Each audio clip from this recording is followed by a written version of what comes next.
Ladies and gentlemen, what is going on? It is your boy Noah Jones, and welcome to Today in Hiphop episode 13.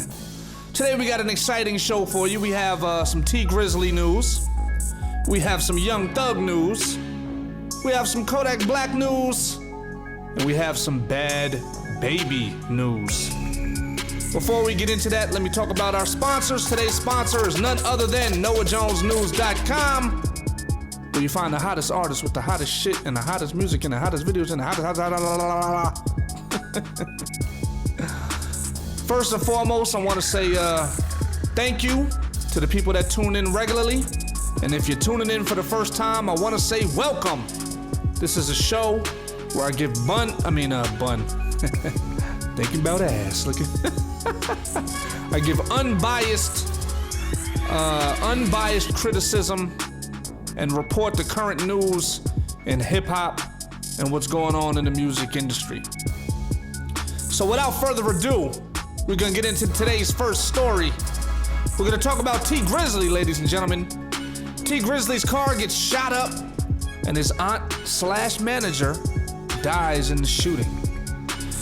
T Grizzly and his family undoubtedly have heavy hearts after the news broke of his aunt and manager, Jobina Brown, after a Tuesday night shooting left the 41-year-old dead. According to police, T Grizzly's Cadillac Escalade was shot up after a suspect approached the vehicle on foot, and as they were stopped, the shots rang out and hit Jobina 3 to 4 times in her left side. It remains unclear if T Grizzly was the target, but he and the driver were both uninjured in the shooting. Ladies and gentlemen, we have another classic case of you rap about that street shit, the street shit comes back to haunt you. Karma is a bitch. Karma is the worst lover you can ever have. Rest in peace to Jobina. But I'm a firm believer in the type of energy that you put out is the type of energy that returns to you. You put out positive energy, and positive energy is attracted to your well-being, attracted to your aura.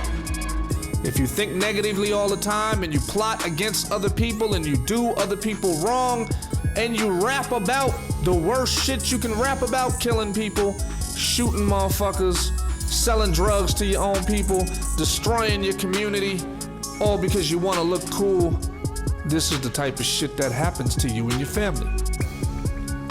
Now, it is very unsafe to be a rapper nowadays.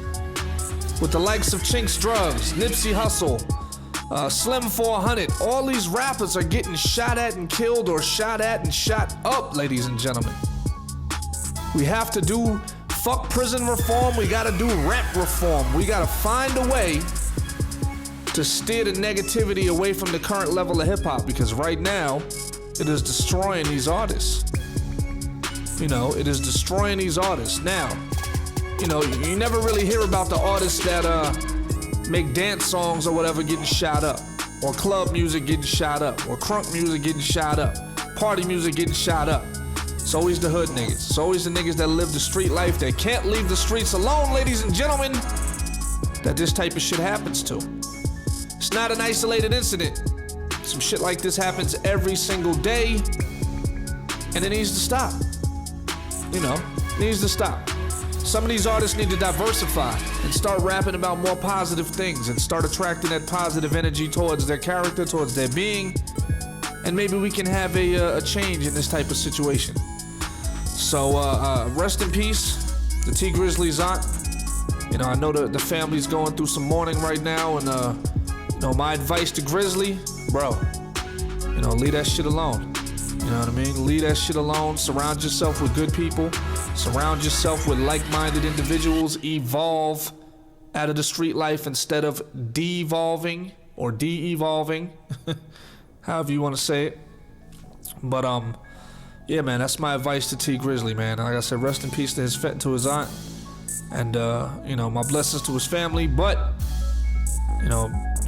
stay out of this type of lifestyle. So now we're going to talk about... We got your boy Young Thug. He has a new album coming out, ladies and gentlemen, Young Thug.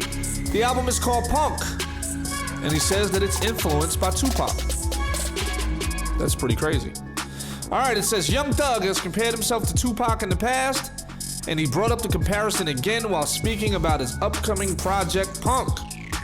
Thug spoke about being influenced by Tupac for the upcoming project, telling Rolling Stone, "I would like to say Punk is, even though it's not out, my best album, and would probably be Punk, because it's more like real life. It's more like Tupac. Tupac could be one of the biggest rappers in the world because he rapped what he rapped about. I had conversations with Jay-Z and he told me, we gotta learn how to continue what Pac had going. Pac was a teacher. Pac teaches." Speaking more on the project, he stated, "This album, Punk, that I'm gonna put out soon, is probably gonna be the best album because it really teaches you, gives you life situations, it's teaching, I'm human, it's very verbal, and I think it'll probably be my best album even though it's not out." Now, I'm not a huge Young Thug fan. I haven't listened to much of his music because he does and has done in the past a lot of weirdo shit that I feel is unnecessary and is very, I wouldn't say controversial, but it's gimmicky. Putting on a dress to sell records, calling other guys bae, all that weirdo shit to where he wants you to think he's gay, but he might not be gay, but the allure of being gay is what got everybody talking about him, not because of his music. You know, it's a shame when people have more comments about, you know, your sexuality than the music that you create. Now, for the most part, I will give him credit. I do like the Rich Gang, the Tour 1 album with him and, the fuck is that nigga's name? I can't even remember the nigga's name. Rich Homie Quan, that's right, Rich Homie Quan. Shout out to Rich Homie. Rich Homie's very talented, extremely talented. That album, in my opinion, is one of the best collaboration albums I've ever heard. You know, I gave this shit a chance, I gave it a listen, and I was really impressed by it. I really like that particular album. Now, after I heard that album is when I started noticing all the weirdo shit that he was doing, and then he had a fallout with Rich Homie Quan, and they're not even talking anymore, and they will not get in the studio and create music together. At least Young Thug is still creating music. Rich Homie Quan, he had label issues, he had a whole bunch of other things going on, and he pretty much slowed his music up to a point where nobody's checking for him right now. You know what I mean? And as an artist myself, I know that the more you work, the sharper your pen is, the better your songs end up being. When you take a huge hiatus, it's very difficult for a lot of rappers to just climb back in the saddle and get right back to where they left off and keep creating fire. So, I'm not sure if he's capable of it. We shall see. I am waiting to see what kind of music Rich Homie Quan puts out. But yeah, that's the status right now. I'm not sure how I feel about this. I may listen to it just because he's comparing himself to Tupac. I mean, and here's another thing. If you're comparing yourself to Tupac, why would you make your album title named Punk? That's another gimmicky weirdo shit. You know what I'm saying? So it's little shit like that that steer me away from even giving Young Thug a chance. You know what I mean? I know J. Cole co-signed him and said he's brilliant, etc., etc. He's very talented. And, you know, I believe that without the gimmicks, and if he would just strip all this shit down and just be himself, then, you know, he probably can excel. He took, like, the best parts of Lil Wayne and reforged it and formed it into a whole different style. So, you know, shout out to him. But change the name of your album. Fuck calling it Punk. That shit is cornball. That shit is real cheesy. And especially if you're trying to go the Tupac route, it's got to be more influential than that. It's got to be a name that stands out. And don't be dressing in drag and shit while you on the cover of your shit. Maybe I'll check it out. All right, now let's move on to Kodak Black. Kodak Black changes plea to guilty in federal weapons case. Yep, Kodak Black changed his plea to guilty in federal weapons case on Thursday, August 22nd. This comes months after he pled not guilty to charges linked to falsifying information on federal forms to purchase 3 firearms. According to authorities, Kodak is facing 8 years in prison for the charges. The Miami rapper has remained behind bars since his arrest earlier this year, with a federal judge denying bond, stating that he believes Kodak is a danger to the community. And you're damn right. This nigga's a menace to society. Keep his motherfucking ass locked up, throw away the key, and I'm gonna tell you how stupid this nigga Kodak Black is. This nigga is so stupid where he still has a charge. He still got a rape charge that he's trying to beat right now. So let me tell you what the justice system is gonna do to this nigga. What they do is, if you haven't figured it out by now, they get you to plead guilty to one thing, and then they slap a whole bunch of other shit on top of you, saying that if you plead guilty to this, then you're automatically guilty for all these other things. So what they're gonna do is, because he's pleading guilty to this weapons case, they're gonna find a way to charge him for the sexual the case, the rape shit and all that other shit as well. And he's gonna go away for a long time. And he needs to. Because here's the thing. If you're doing stupid shit and you know you're under the watch of the public eye, and you're still taking these chances and you still, like, here's the thing. This motherfucker releases music and people rock with his shit and he makes money off his music. So you gotta be a real dumb nigga to, once you're making money off your music and you have the point to where you can move out of the hood, where you're still doing dumb ass criminal activity. You know what I mean? It's like, yo, this nigga's keeping it real right to prison, and that's where he's at, and he's not gonna get out. And this ain't the first time. This nigga's a career criminal. He's been in and out of jail multiple times. You know, the key is, once you get to that point to where you're making money and you can move out of the hood and you can do things for your family and you do things for your people, you don't forget your struggles, but you elevate your mind and you don't continue to do the same shit that got you locked up in the first fucking place.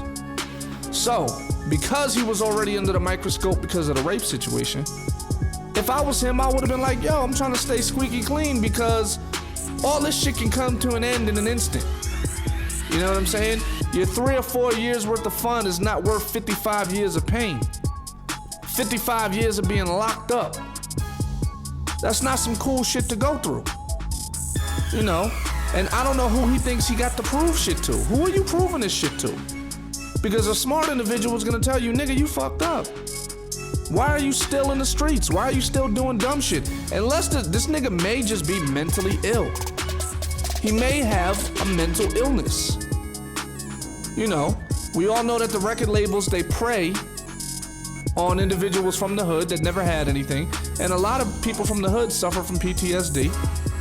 You know what I mean? From their living conditions and their environment. So they basically suffer from a lot of mental illnesses and things of that nature.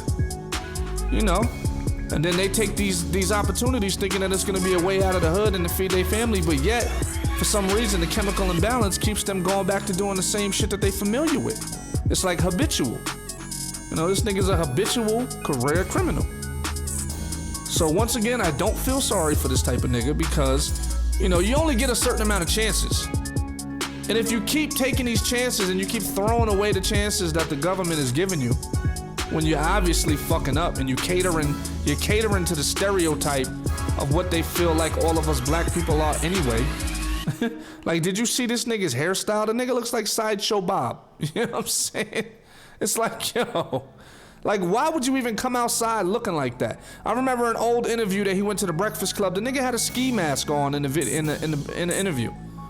You know what I'm saying? Like, he seems like he's mentally challenged. Like, why would you go to a radio station interview where there's gonna be cameras on you and they're gonna be filming you, and you got a black ass ski mask on with your gold teeth sticking out through the hole in the bottom, and you're talking real ignorant. So like I said, you play a stupid game and you win, ladies and gentlemen. Sometimes you win that stupid prize, the Kodak Black prize. To play a stupid game, win a stupid motherfucking prize. Oh my God. All right, for our final story, we're gonna talk about Bad Baby. Now, Bad Baby, if you never heard of her, she's the Cash Me Outside girl. Super ignorant. Oh my God, I can't even talk about her music because you can't pay me to listen to that shit. That shit is trash. You can't pay me to listen to that shit. But she got a tattoo, ladies and gentlemen, and I know what you're thinking. Like, Noah, who cares? It's only a tattoo. But it's the name on the tattoo.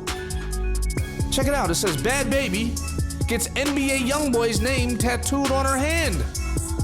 Bad Baby and NBA Youngboy have a muddied history, which makes Bad Baby's latest tattoo a bit of an eyebrow raiser. During a performance, a fan took a snapshot of Bad Baby's new ink but couldn't quite make out what it read. Bad Baby came out and said the tattoo said Kentucky. But upon further review, that looked to be false. Seeing that the Kentucky explanation wasn't working, she shared a picture of her new ink, which reads Kentrell, which is NBA Youngboy's first name. Bad Baby revealed during an interview last year that NBA Youngboy was her first love, but considering that she's still underage and Youngboy is now 19, the nature of their relationship remains unclear.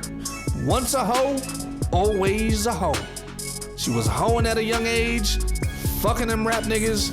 She's still young, still fucking them rap niggas. I got 3 words for you, Bad Baby. Herpes, Valtrex, get checked. That's actually 4 words. Get checked is 2 words. So yeah, herpes, Valtrex, get checked. Because it has been officially confirmed that NBA Youngboy has herpes. His girlfriend has herpes, he has herpes, he announced it in a song. And maybe you need to get checked, homegirl, because you might have that incurable disease as well. The herp. The bumpity bump bumps. Bonk, bonk, bonk, bonk. Go to the doctor, get checked out, and then move on from there. But that's what happens. These little young hoes,